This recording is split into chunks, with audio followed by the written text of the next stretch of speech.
This is demo video number 3, and in this video I'm going to show you how to calculate federal income tax withholdings using the percentage method. And as you can see, and similar to the previous demonstration video, I've already inserted the percentage method tables for each of the scenarios that I'm going to go through. So make sure you go ahead and refer this to the back of your book as well.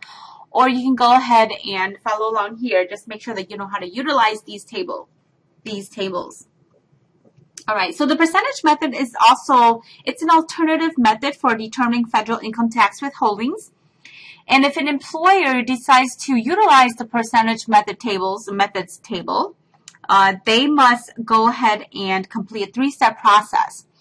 So the first step, the employer must multiply the employee's number of federal withholdings allowances by the applicable figure shown in these tables. Okay, so for example, oh no, I didn't have it here. So what I'm going to do is I'm going to go ahead and add that table in here.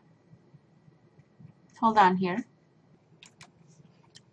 Okay, here we go. Here's the table. Okay, so for each payroll period, whether the employee is paid weekly, bi-weekly, or so on, the employer must then multiply the employee's number of federal withholdings allowances by the applicable figure shown here. Okay.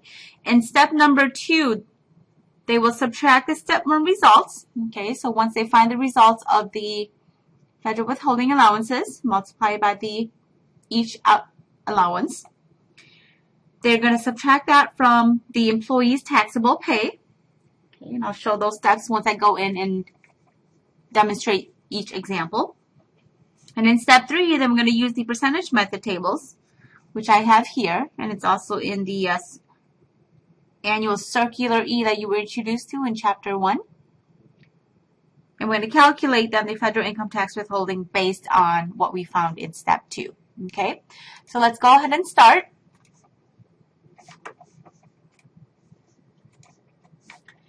For each employee listed, use the percentage method to calculate federal income tax withholdings. So Tony Daniels, he's married. He's got 4 federal withholding allowances. He earns weekly gross pay of $800. For each period, he makes a 403B retirement plan contribution of 8% of the gross. And remember that these retirement plan contributions are subtracted from their gross pay before they go ahead and calculate the federal tax withholdings. $800 per week.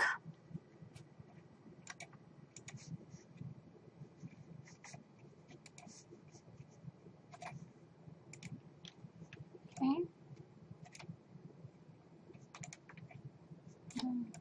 His 403 contribution is 8%, so I'm just going to take 800 times 0.08 for $64.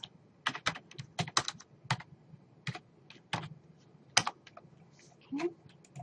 So his taxable pay then is going to be $736, and his withholding allowances. Okay.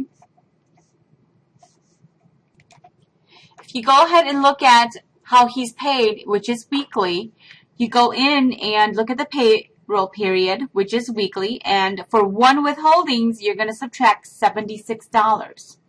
And because he's got 4 withholdings, what I'm going to do is I'm going to take 4 times 76. Because he's got 4 withholdings, and he's paid weekly, so I'm going to take 4 times 76. So withholding allowance would be $304. And then to find the federal income tax withholdings, it's going to be a little more calculated involved. Okay, so let's go ahead and I'm going to go ahead and break that down for you here. What we want to do first is so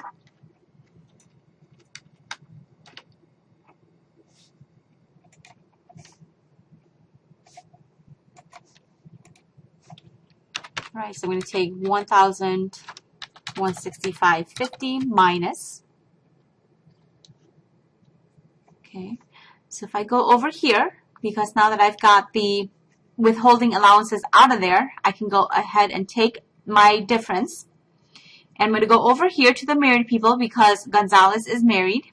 He is paid bi-weekly, and his amount here, that $1,165.50, after we subtracted the withholding allowances, is between this tier right here, the 1,023 to the 3,163 tier. So basically, first of all, what I'm going to do is I'm going to take and subtract the 1,023 first. Okay.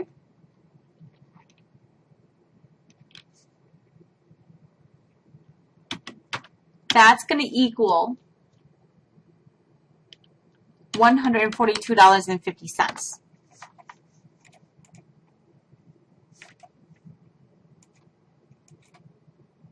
Make sure I'm gonna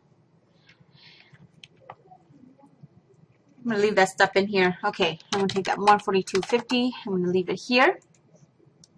This is I'm gonna call this I'm not gonna call it anything. I'm just gonna have them listed here because that's gonna go down here. So now to find the next one, okay, I'm gonna take the $142.50.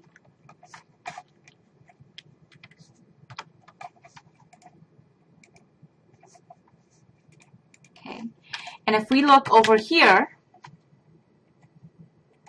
come on, we have to multiply it by 15%, plus we have to add it to 69.80. See this line right here? Okay, the stipulation right here. So I'm going to multiply it by 15%.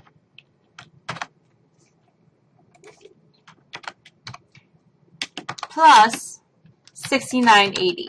Okay, and that is what we must do. And that is going to be right here. So let's go ahead and put in this formula.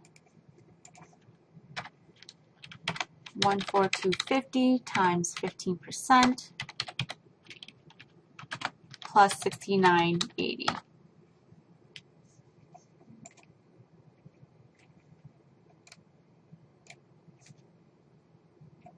That makes my taxable or federal tax withholding amount $91.18. Okay, so just a recap, and before I end this video and I make the second part of this video, recap. Mr. Mario Gonzalez makes $2,025 every 2 weeks. He contributes $100 to the flexible spending account. So we're going to subtract that from his biweekly pay to get his taxable pay for the federal income tax withholding, which is $1,925. But under the wage, not the wage, but the percentage method,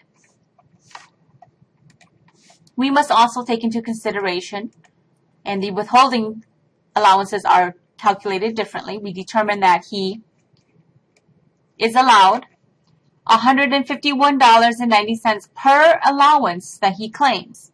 So he claims five federal withholding. So I took 5 times $151.90 to equal $759.50, which we subtracted from the $1,925 to arrive at $1,165.50. From there, I took the $1,165.50 and I subtracted 1,023 because how did I know how to subtract 1,023? I went over to the table, the percentage method tables for married people who are paid biweekly, and I determined that $1,165.50 is within this range right here, the second line. It's between 1,023 and it's not over 3,163. So tax will be levied on anything above $1,023. So I have to subtract that 1,023 from the 1,165.50, which is my calculation here, to equal $142.50. So that $142.50 is the amount that we will levy the federal tax on. Okay, so I went ahead and I put that $142.50 here. And from the $142.50, I calculated as follows. I took $142.50. I also have to take into consideration 15% of that $142.50 because that's the amount that we're going to take into consideration for federal taxes. So 15% of that $142.50, and we have to also add $69.80 on top of that to equal $91.18. Okay, so that's this video number 1. I'll do video number 2 for scenario 3 and 4, so stay tuned.